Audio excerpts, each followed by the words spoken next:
The White House would love to have international consensus over what to do vis-a-vis the problems in Syria. But as an official told me this morning, Sandra, there comes a point where you simply have to say it's insufficient to wait when you're dealing with a monster. The president dealing with the Bashar al-Assad regime there and his primary backers from Moscow. Let me take you to Twitter. You mentioned the president been very active on social media this morning saying this: Russia vows to shoot down any and all missiles fired at Syria. Get ready, Russia, because they will be coming. Nice and new and smart.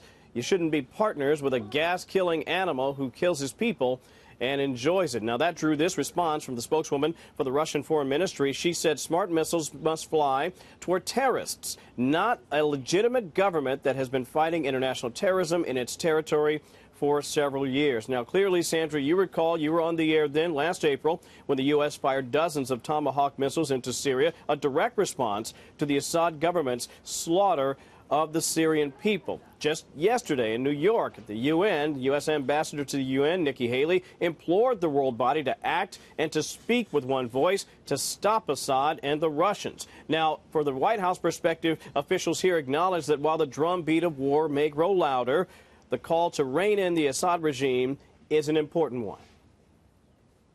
The president's been clear. We're working with our partners and allies and our national security team to look at all options. And as we've said, all options are on the table, but I'm not going to get ahead of anything the president may or may not do.